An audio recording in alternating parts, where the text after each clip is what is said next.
Thank you and welcome, everybody. I'm quite excited to share with you this wonderful topic, Change Intelligence, How to Master Habit Change. And today I would like to make it a little bit engaging on your side. So as you listen to what I'm going to share, hopefully you can think of one or two habits that you would like to change in your life.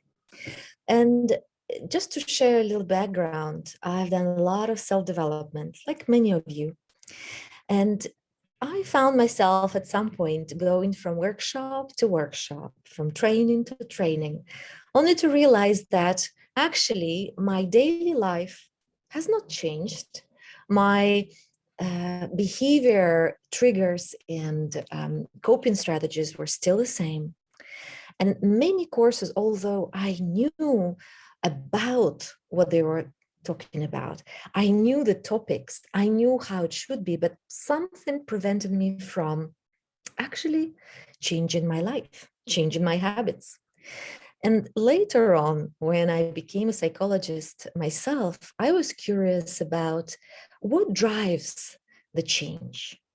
How can we become intelligent? Generally, intelligence, Stephen Hawking said, is the ability to adapt to change. Also Charles Darwin, right? So the survival of the fittest, the survival of the people who can adapt to change. Most people don't change throughout their life. Maybe some want to change but don't know how. Others don't even consider this an option. And only a few curious ones, especially those who go from workshop to workshop and ask themselves, what does it take for me to change for better? And why am I living this pattern again and again? What drives my behavior? Why do I make this kind of choices? And how can I make better ones? So these are the questions that really drove my exploration. And I ended up with this topic and creating what I think now is application of some of the work that Virginia Satir started, that other therapists, but also philosophers touched upon. And now I work with organizations mainly in business world, but also non-for-profit organizations and people and their families who want to change for better. So how do we do that? Today, we will talk a little bit about neuroscience. It's an exciting area of psychology and science together. It's about neurons and how they're wired to create habits. We will look at the application of these scientific discoveries. We'll do some fun exercises. Hopefully you can do them so you're not driving or anything. So if you're at comfort of your home, I suggest you have a glass of water and you move away from distractions like gadgets, apart from seeing the screen with slides. I normally put my phone screen down because that is something that we're getting more and more distracted by. And of course, I would like us to plan a new habit or a habit change. How about that? So this workshop can be beneficial for you. Now, when we talk about change, let's just change something. For example, if you're wearing a watch, I advise and suggest you take this watch now and change and put it on the other hand. If you're wearing a ring, or if you're wearing your hair in a certain way, just try to change it. So to feel how it feels, to make that little change that is a habit. And if I asked you how it feels now, even now, I've done that many times, changing that watch, I still feel a little bit uncomfortable. I feel a little bit weird, a little bit strange, although my body wants to get back to that familiar status quo and put it on the right hand, or the one that I'm familiar with. And it's interesting that there is a pull like that. It's almost like a magnet that's built in our nervous system for good reasons. And it serves us very well to some extent, but at some point, these habits start running our life without us thinking about them. So many times when we start a certain thing, it's not familiar, it takes longer, it takes a bit of effort, like learning how to drive, for example. You need to look in the mirror, learn how to maneuver, take a wheel, put pedals, gas, all of that. Oh, but at some point, once we drive many, many hours, we can get from A to B without thinking about it, almost like in a trance. Now that is a habit. So if we look at the description of what habit is a settled or regular tendency or practice, either positive or negative, especially if it's hard to give up, one that is hard to give up. Now, what is change intelligence? When I thought about it, it's not just about being aware of what habit I want to change. It's ability, but also process to create a healthy habit and to maintain it, sort of manage that habit, which is very important long term, because if we can create enough healthy habits, we can outsource the life to these habits and focus on something that requires our immediate and urgent attention or important attention. Wouldn't that be wonderful? So this is the change intelligence, as I call it. So in the middle, CQ, that is the magic spot where we are aware, where we can create habits and we can manage them. So that's where we want to get to. Now, how do we get there? How do we become aware of our habits? Let's look at the neuroscience of habit change. Now, the difficult bit is that our body, let's say our brain, consists of three brains. It has a reptilian brain, the oldest part of our brain, at the back of our skull, sort of inside, next to the brain stem or the spine cord. It also is the brain that goes to the sort of the butt area. It goes along the spine and connects to all organs through the vagus nerve. Reptilian brain, for a reason why it's called reptilian, and we share it with our reptilian species, reptilian folks. It's responsible for instinct, for survival. So if we leave anything to a chance, our reptilian brain will take command, will take charge. Out of all three brains, it's the oldest. It's the most sort of ancient, but the most difficult to change, because it's so engraved in our behavior. Instincts can be very, very powerful. And actually, mostly, if we have an underdeveloped prefrontal cortex, for example, like children up until the age of 25, their reptilian brain mostly running the show. Now, there is a mammal brain or paleomammalian that is responsible for feelings and emotions. It's a relatively new part of our brain. I mean, it's still a very, very old part. It's in the middle, and it has that connection we call the limbic system to emotions and feelings. And in order for us to make a change, we need to tap into this part of the brain too, because it's much more powerful than the neomammalian brain, which is the youngest. We call it the human brain.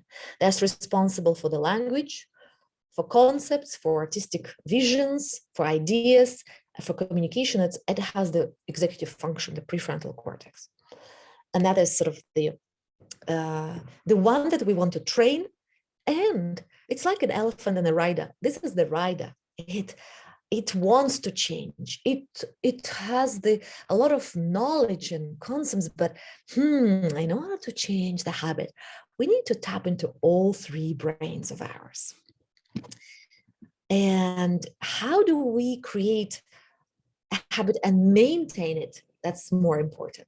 Now, let's talk a little bit about how we are wired as humans. We have two distinct networks, one that is dedicated to pain, one that's dedicated to reward. And naturally, we move away from pain towards reward or pleasure. And if we can if we can connect some of our habits to reward, we can also learn how to change them. But most of the time, our habits were useful at some point.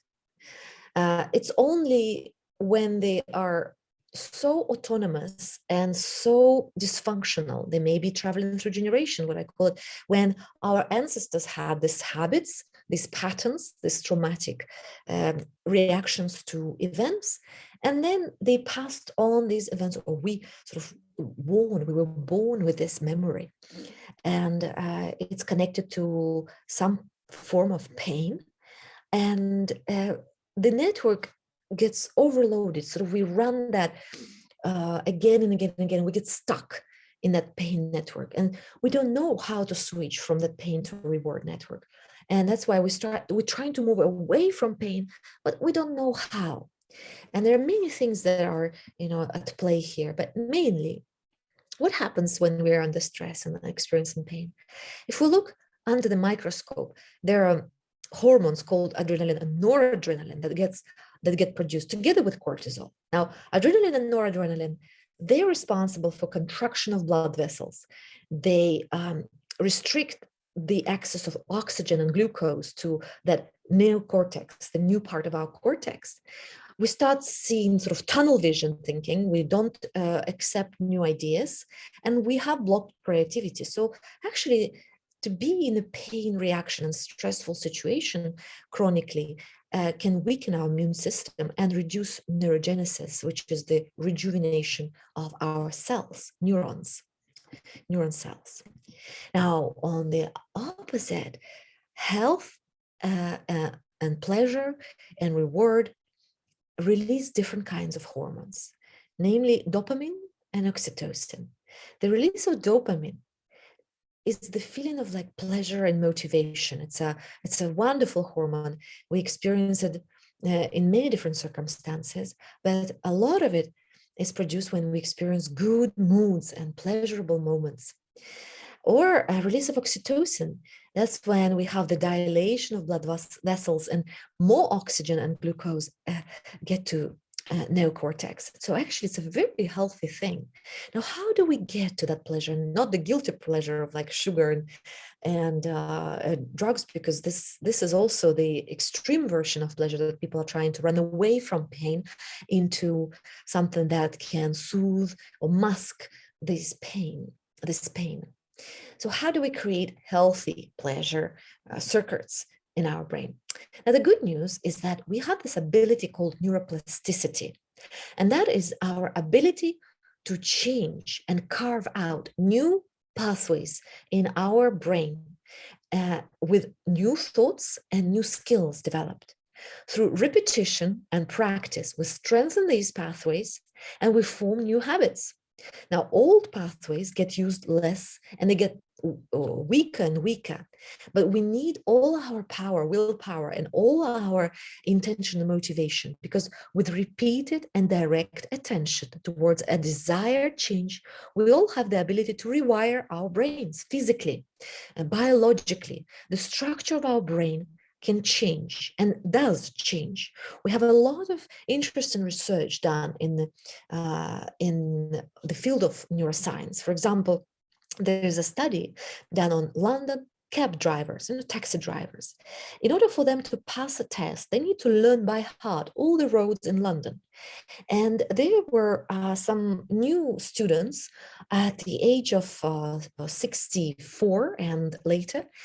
And when they learned all those maps, so the scientists, the researchers did the test before they started the training and afterwards. And what they discovered, that the area called hippocampus actually physically enlarged, increased in size after their training at a very late age. So that was a big discovery in the neuroscience, that a possibility for the brain to be plastic, to be changeable, to actually wire differently by having this strong pathway and changing the way we think, we feel, and we learn. And habits are just well-traveled pathways. Our brain finds these things easy to do. So that's good news for all of us, even if we're retired or closer, sort of at the other end of our life, not at the beginning, which is much easier to change, some say. We know it, right? So, but now what we know is something fantastic and inspiring, that we can change the way we are and the way our brains are at any time of our life. Now, of course, what does the future hold?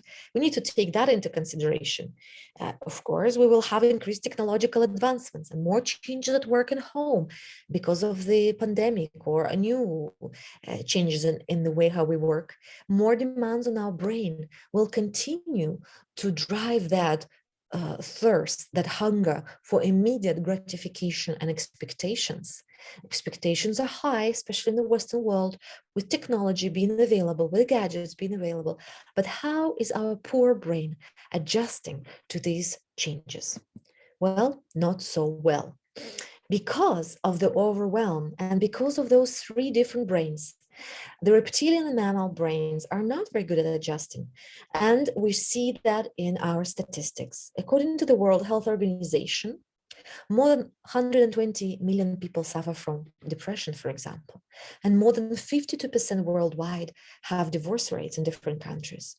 48% report overeating or eating unhealthy foods to manage stress. And all this overwhelm and make 20% of Americans, for example, drinking alcohol to manage their stress, and 16% reported smoking. So people do manage stress, but unfortunately, many coping with this stress with unhealthy habits. So how do we change a habit? There's a simple circle. As you can see here, there's a reward. We want to connect it to the pleasure network in our brain. There is a cue that triggers a routine that then creates a reward. So that's how habits are created, very simply. If we want to change, for example, the routine, the way how we go about our day. We want to make sure we keep the cue of the established routine, and we reward ourselves after we do a new routine. So simply put, let me give you an example. In order for me to start doing an exercise, which I don't like generally, I find it hard to motivate myself to wake up earlier or do exercise in the evening when I'm tired. No way. And of course, I haven't been very successful at changing that habit of spending tons and tons of hours in front of my screen, working and eating, let's say, unhealthy food. So what helped me was to connect one of my established routines, for example, is brushing teeth. Every morning I go and brush my teeth, and morning is my better hour, a better time of the day than evening. So I created a small routine with the same cue. When I go to the bathroom in the morning and I take a toothbrush, and when I brush my teeth, that I've chosen to be my cue to do 5 push-ups. Okay, so after I brush my teeth, I do 5 push-ups, and I reward myself by ticking that day with, okay, my activity is done. And by doing this every day, I have created something that my brain has processed as an achievement, although it's very simple, or you can do something that's simple for you, if 5 press-ups or sit-ups, or you can, for example, put next to your bed your running shoes. And as you wake up in the morning and you put your feet on the ground, oh, you see your running shoes, you slide your feet in them, and as you go downstairs, you already have started that new routine. So that's what we want to do, is to change a habit loop. And changing a habit loop, it takes a little bit of effort, but the most important thing, what we want, is to decide on a goal that you would like to achieve. So this goal can be something that is immediate or midterm or long term. But what we want to do is chunk it down so it becomes very measurable and very attainable, very achievable, and to have a simple action that will get you towards that goal, which you can do on a daily basis, okay, and link it to a reward.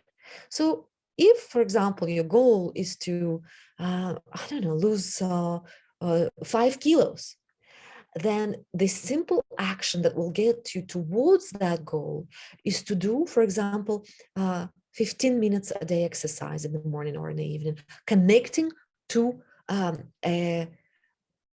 the daily, let's say, routine that's already established, right?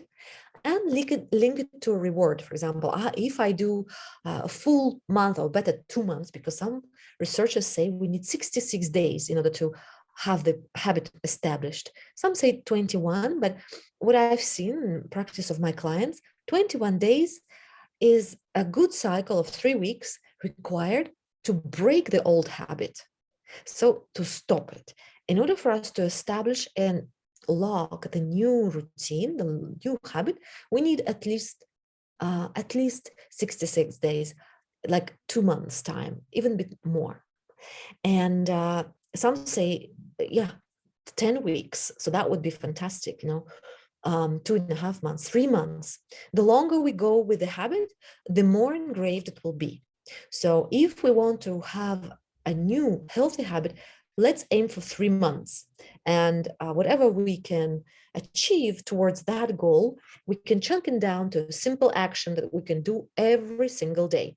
That's going to be simple, pleasant for the brain, because there's a reward associated. So for example, if I achieve this, my first target, let's say of 66 days, then I'll go on a vacation, or then I will buy myself a little gift, or I go out, or something that your mind will keep as pleasant and motivating to do and have it as a goal.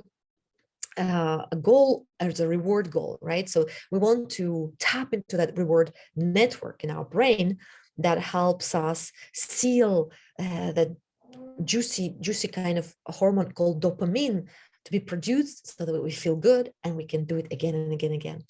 And it needs to be simple and also not too hard, because if most people struggle because they put very, very strong, big goals, big action plan, complicated, difficult to do. And of course, no wonder they don't stick to it, because it's just bloody hard to do something that is already stressful to live a life we live.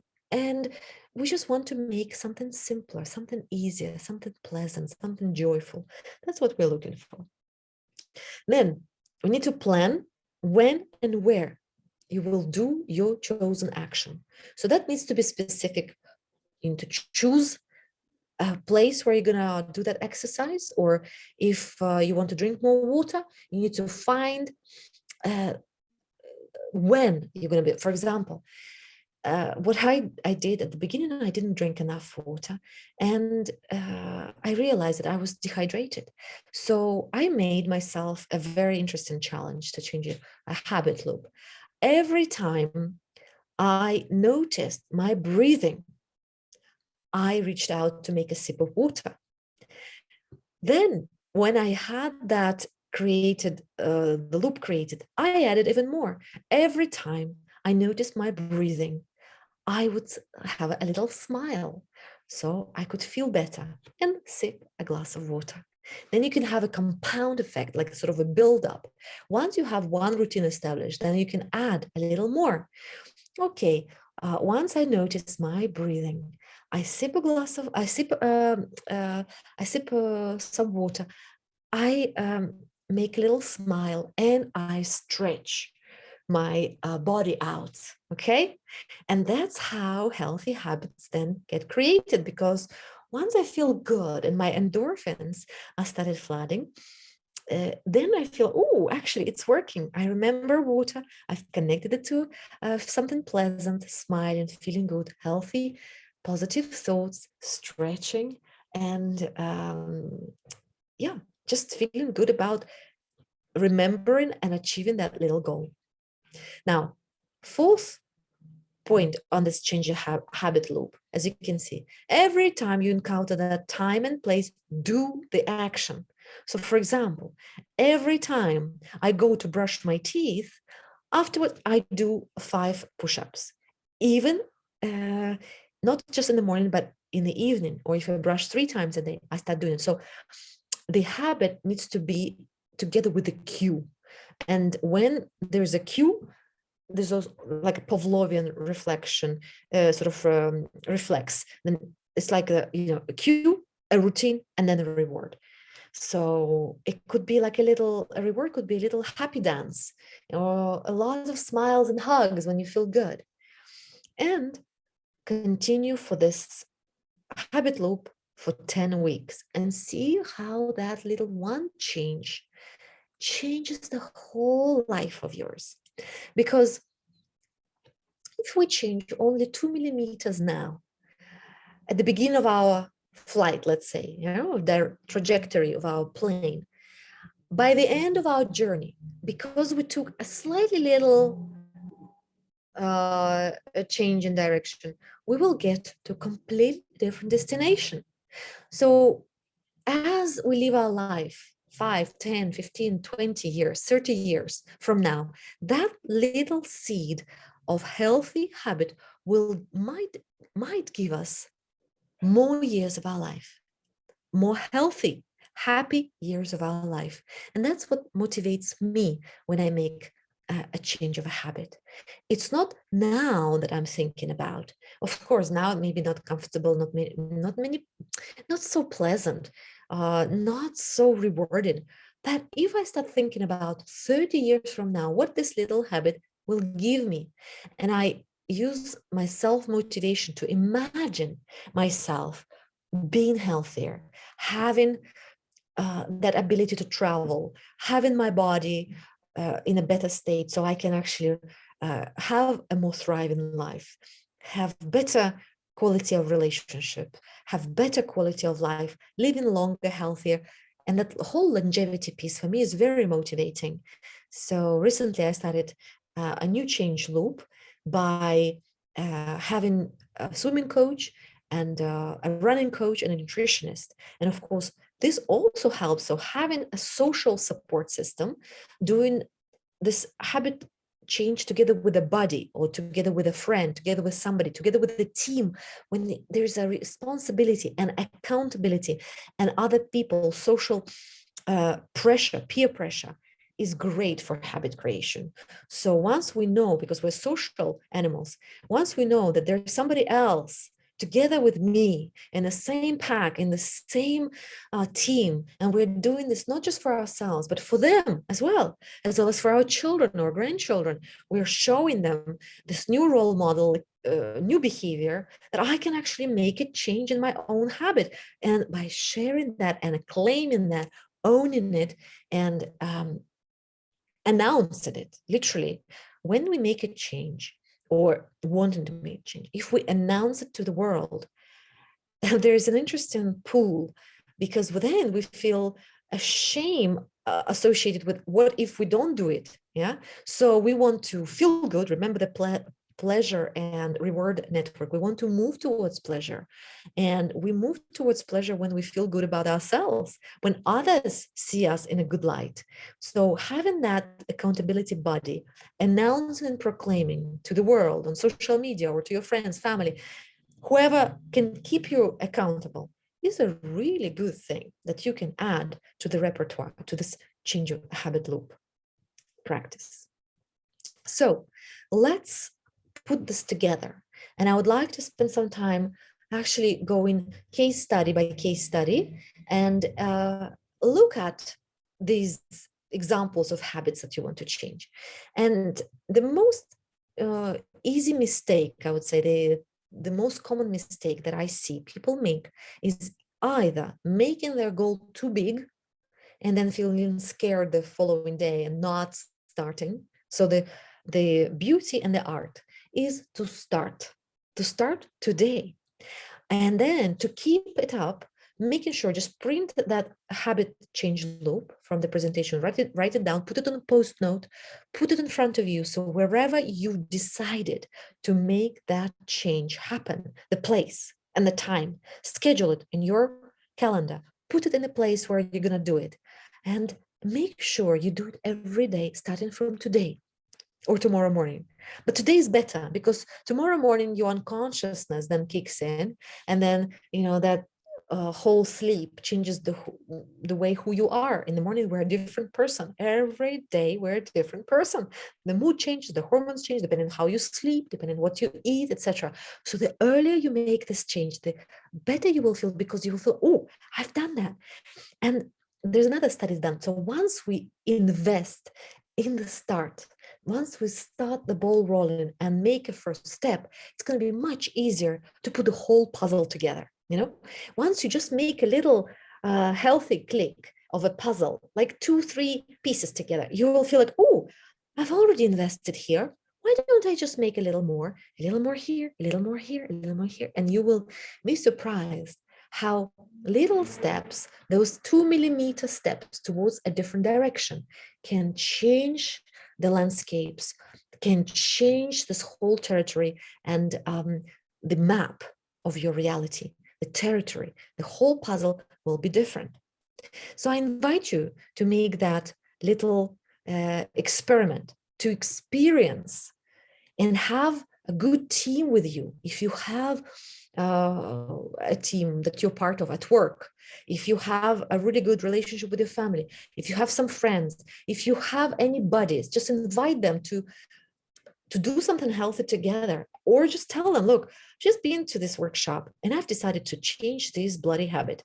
Can you keep me accountable? Can you just check in with me tomorrow if I've done this? I've decided to make this change at whatever, 9 o'clock or 10:30 after I did this. And you connect, remember, that change to an established routine. For example, at 12 o'clock when I have lunch, or whenever I go to that canteen, instead of taking a unhealthy meal, I would choose a healthy one. And I want to do this as of tomorrow.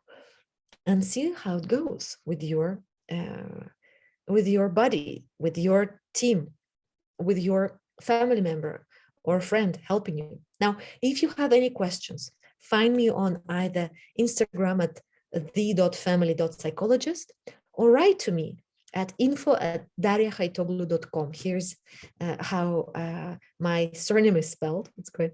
Darya, that's my name, Darya. My surname is Haitoglou.com.